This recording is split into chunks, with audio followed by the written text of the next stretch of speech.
Selamat malam rekan-rekan PKLU CGPIB dimanapun berada. Pada hari ini tanggal 28 Maret, hari Kamis menjelang Jumat Agung, kita mau bersama-sama membaca firman Tuhan dan merenungkannya. Saya Yoka Surya Bara Ngefak, anggota PKLU GPIB Jemaat Ora et Labora Serpong.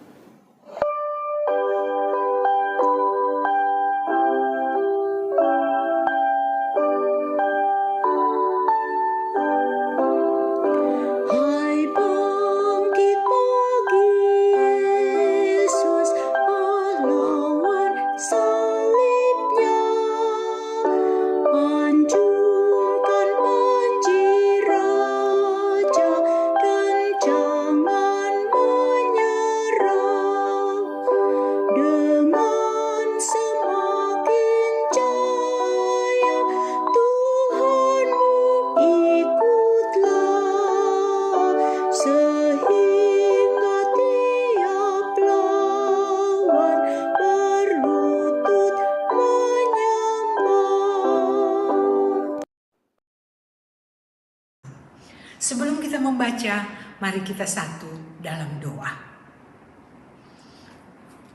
Bapa Surgawi, ketika malam menjadi bagian dari kehidupan kami tetap mau untuk mendengar firman-Mu. Oleh karena itu ya Tuhan, persiapkanlah hati batin kami. Diamkanlah suara-suara yang mengganggu, sehingga ketika firman Tuhan dibacakan dan perenungan tidak akan terganggu oleh hal-hal yang di luar kemampuan kita. Oleh karena itu ya Tuhan, karuniakan Roh-Mu yang kudus akan menguasai kami sekalian, baik yang membaca, yang mendengar, kami sekalian anggota PKLU. Terima kasih ya Tuhan, inilah kami. Dalam nama Tuhan Yesus kami berdoa. Amin. Kita akan membaca firman Tuhan yang terambil dari Injil Yohanes 19 ayat 13 sampai 16a yang mengatakan, ketika Pilatus mendengar perkataan itu, ia menyuruh membawa Yesus keluar. Dan ia duduk di kursi pengadilan di tempat yang bernama Litostrotos, dalam bahasa Ibrani Gabata. Hari itu ialah hari persiapan Paskah, kira-kira jam 12. Kata Pilatus kepada orang-orang Yahudi itu, inilah rajamu. Maka berteriaklah mereka, enyahkan dia, salibkan dia. Kata Pilatus kepada mereka, haruskah aku menyalibkan rajamu? Jawab imam-imam kepala, kami tidak mempunyai raja selain daripada Kaisar. Akhirnya Pilatus menyerahkan Yesus kepada mereka untuk disalibkan. Renungan pada malam hari ini diberi judul Bersatu Menghancurkan Orang Benar, dengan dasar nats pada ayatnya yang ke-18 yang berbunyi, kami tidak mempunyai raja selain daripada Kaisar. Ibu bapak yang kekasih, tidak ada kawan dan lawan abadi, yang ada hanyalah kepentingan abadi. Pernyataan ini sungguh tepat.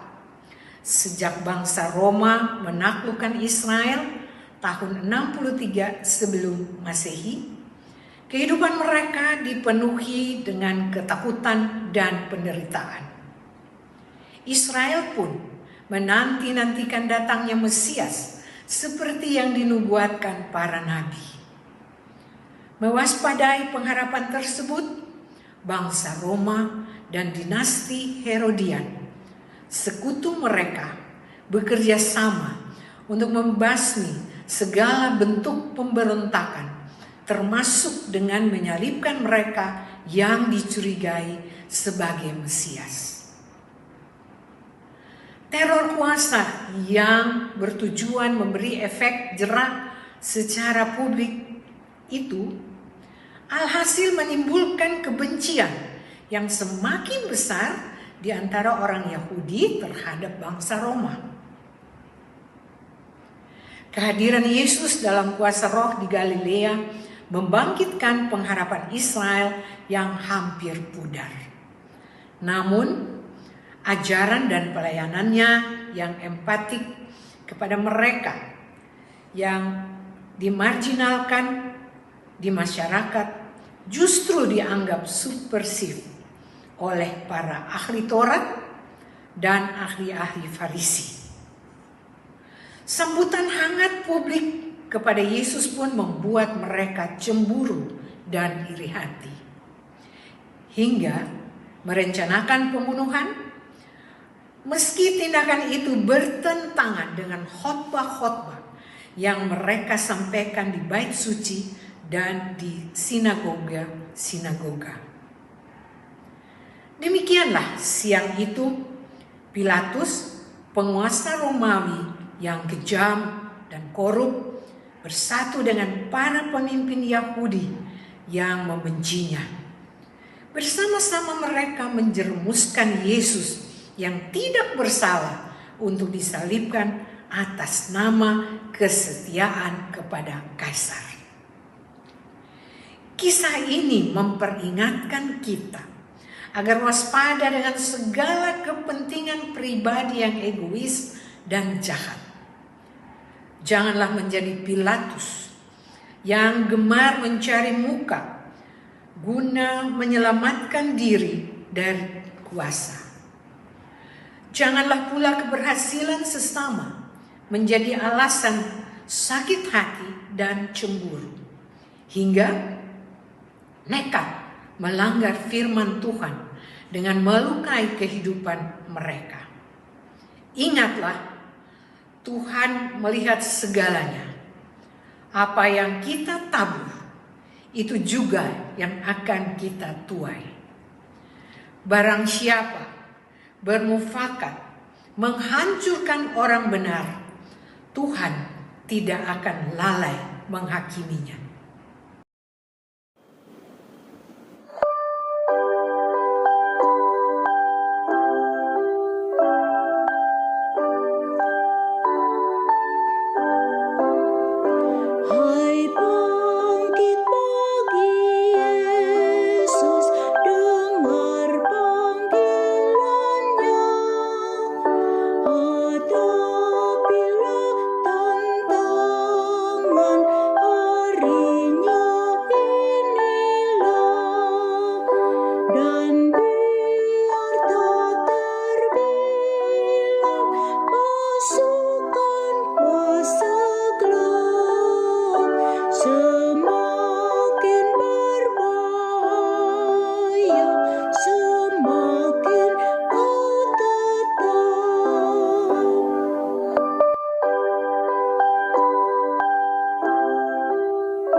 Mari kita satu dalam doa. Bapa Surgawi, ketika malam hari ini kami mau masuk di dalam peraduan kami. Kami mengucap terima kasih karena kami boleh mendengarkan firman Tuhan dan merenungkannya. Kiranya firman Tuhan dan perenungan ini boleh menghantar kami dalam tidur kami pada malam hari ini, sehingga kami boleh fokus kepada firman Tuhan saja, sehingga kami boleh tenang di dalam istirahat malam kami. Bapak Surgawi, terima kasih ya Bapak, bahwa pada malam hari ini kami boleh dikuatkan oleh firman Tuhan dan perenungannya. Tolonglah kami ya Tuhan, Bersihkanlah hati kami dari kecemburuan dan keegoisan, serta hindarkanlah kami dari permufakatan jahat. Biarlah kami dikuasai oleh Roh-Mu yang kudus. Terima kasih ya Bapa. Istirahat kami pada malam hari ini. Kami tahu bahwa Engkau menjaga kami. Oleh karena itu kami memasrahkan hidup kami seutuhnya dalam tangan kasih Tuhan. Inilah kami ya Bapa. Kami berdoa, memohon, dan berserah hanya kepadamu. Dalam nama Tuhan Yesus yang adalah Tuhan dan Juru Selamat kami berdoa. Amin. Ibu Bapak yang kekasih, malam telah menjadi bagian kita. Kita akan masuk ke dalam peraduan kita. Kiranya kita tetap membawa, mendengar, menyimpan firman Tuhan yang sudah kita dengar dan kita renungkan itu dalam hati kita, sehingga mengantar tidur kita dengan tenang dalam penjagaan Tuhan Yesus. Terima kasih. Salam sehat. Saya Yoka Suryabara. Selamat tidur.